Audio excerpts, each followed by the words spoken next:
अखाड़ा में आपका एक बार फिर स्वागत है। बड़ी खबर इस वक्त की आपको बताते हैं। विपक्ष राज्यसभा सभापति के खिलाफ अविश्वास प्रस्ताव लाने पर विचार कर रहा है। सूत्रों का दावा यह है कि अगले सत्र में सभापति जगदीप धनखड़ के खिलाफ विपक्ष अविश्वास प्रस्ताव ला सकता है। दावा यह है कि सभापति के खिलाफ आर्टिकल 67 के तहत अविश्वास प्रस्ताव लाया जाएगा, जिसके लिए 50 राज्यसभा सांसदों के हस्ताक्षर की आवश्यकता है। फिलहाल 49 राज्यसभा सांसदों के हस्ताक्षर हो चुके हैं।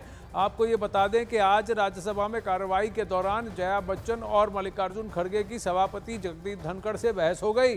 मामला इतना बढ़ गया कि जया बच्चन के साथ सोनिया गांधी सहित तमाम विपक्षी सांसदों के वॉकआउट को देखने को मिला और सदन से बाहर आकर जया बच्चन ने सभापति की भाषा पर प्रश्न उठाकर माफी की मांग कर डाली। जहां एक तरफ सत्ता पक्ष जया बच्चन और विपक्ष से माफी की मांग कर रहा है, वहीं विपक्ष अविश्वास प्रस्ताव लाने पर विचार कर रहा है। इस बीच दोनों सदन अगले सत्र के लिए स्थगित कर दिए गए।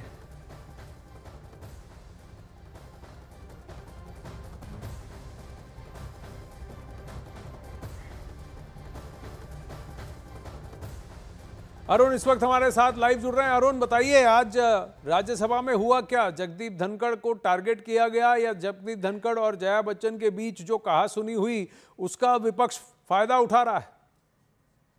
देखिए, पहले तो जो राज्यसभा के चेयरमैन हैं जगदीप धनखड़, उनके और विपक्ष के नेता जो हैं राज्यसभा में मल्लिकार्जुन खड़गे, उनके बीच थोड़ी बहुत तीखी नोकझोंक हुई। उसके बाद जया बच्चन ने उठ करके कहा कि आपकी जो भाषा है, मुझे क्षमा करिएगा लेकिन आपकी भाषा टोन ठीक नहीं है।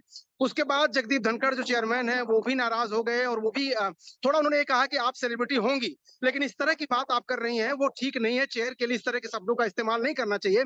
उसके बाद सदन में हंगामा हुआ और पूरा विपक्ष, समूचा विपक्ष सोनिया गांधी के साथ बाहर आ गया और बाहर आकर के जया बच्चन ने कहा कि वो हमारे अन्नदाता नहीं, वो फर्स्ट एमंग इक्वल्स हैं, हमारे जैसे ही सांसद है, हमारे जैसे ही हैं लेकिन वो ऊंची कुर्सी पर बैठे हुए हैं, उनका ये कहना था। और उसके बाद जो है स्पीकर जो है चेयरमैन ने इस पर दुख व्यक्त किया और अब जो है विपक्ष इस बात संभावना पर विचार कर रहा है कि इम्पीचमेंट मोशन लाया जाए, जिसके लिए 50 सांसदों की जरूरत होती है। दस्तखत करा करके रख लिया 50 सांसदों का, अब खड़गे बाकी दलों के साथ फैसला करके तय करेंगे। क्या विपक्ष के नंबर क्योंकि राज्यसभा में इस वक्त मजबूत हैं, तो क्या वो वहां सभापति पर ही नहीं और सदन पर भी प्रेशर बनाने की कोशिश कर रहा है? क्या ये एक प्रेशर टैक्टिक्स है? पिछले कुछ दिनों में देखिए कि जगदीप धनखड़ जी को टारगेट कर उनके साथ कहासुनी और बहस की जा रही है और जगदीप धनखड़ बार बार कह रहे हैं कि इस तरीके का व्यवहार बहुत दुखद है, दुखी कर देता है मुझे। वहीं मानसून सत्र के दौरान राज्यसभा में एक बार फिर जोरदार हंगामा हुआ और इस बार हंगामे के केंद्र में थी जया बच्चन और सभापति जगदीप धनखड़। क्या हुआ राज्यसभा में, इस रिपोर्ट में देखते हैं। सर, मैं जया अमिताभ बच्चन ये बोलना चाहती हूँ। जया जी, टेक योर सीट। और सर, मुझे माफ करिएगा मगर आपका टोन जो है इज नॉट एक्सेप्ट। राज्यसभा में टोन पर छिड़ा संग्राम। सर, मुझे माफ करिएगा मगर आपका टोन जो है is not accept. My language, my temper. Jaya Bachchan और जगदीप धनखड़ में घमासान। बॉडी लैंग्वेज समझती हूँ, एक्सप्रेशन समझती हूँ। You have to understand the decorum. No. सियासत में कब किस बात का बतंगड़ बन जाए कहा नहीं जा सकता। अब से कुछ रोज पहले तक सभापति और जया बच्चन के बीच बयानों की जो चिंगारी सुलग रही थी, अचानक उसी बयानों की चिंगारी में टोन वाला धमाका हो गया। सर, मैं जया अमिताभ बच्चन ये बोलना चाहती हूँ। मैं कलाकार हूँ, बॉडी लैंग्वेज समझती हूँ, एक्सप्रेशन समझती हूँ।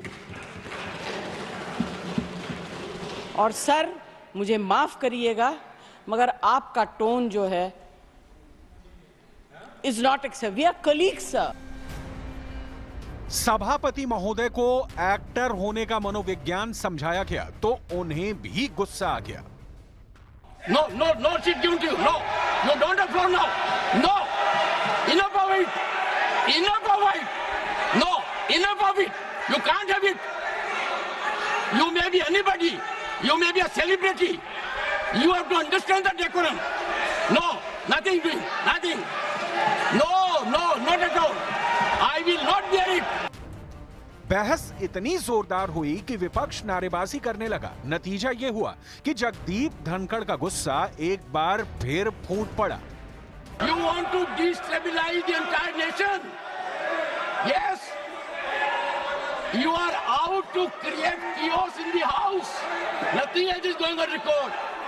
I shall not be party to this house being converted, Mr. Khadge, as epicenter of disturbance. I am surprised. Absolutely. The nation is a priority. The nation is always first. नतीजा ये हुआ कि विपक्ष ने सदन का वॉकआउट कर दिया, लेकिन सदन से बाहर जाकर भी मामला नहीं थमा। जो कहा जाता है चेयर से, वो चेयर पे बैठे अलाउड है। अगर वो चेयर से बाहर हैं, वो भी आम एमपी की तरह हैं, हमारे अन्नदाता तो हैं। I objected to the tone used by the chair. We are not school children. We are all, and some of us are senior citizens.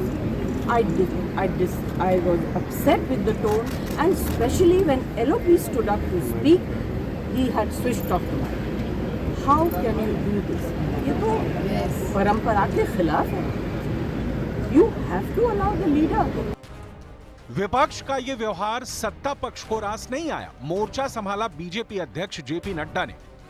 हमें जब विपक्ष की आवाज दिखती है तो मुझे यह संशय होता है कि वह राष्ट्रीय पार्टियां, वह प्रादेशिक पार्टियां, क्या उनका एजेंडा देश को कमजोर करने का बन गया है।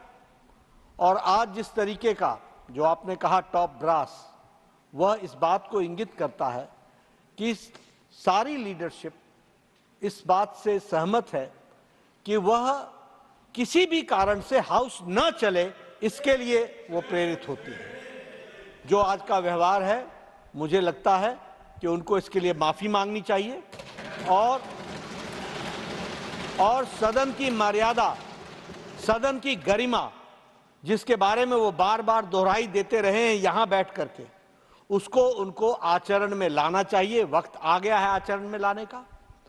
और मैं इतना ही कहूंगा कि इस घटना की जहां मैं निंदा करता हूं, वहीं उनको माफी मांगने की बात भी कहता हूं।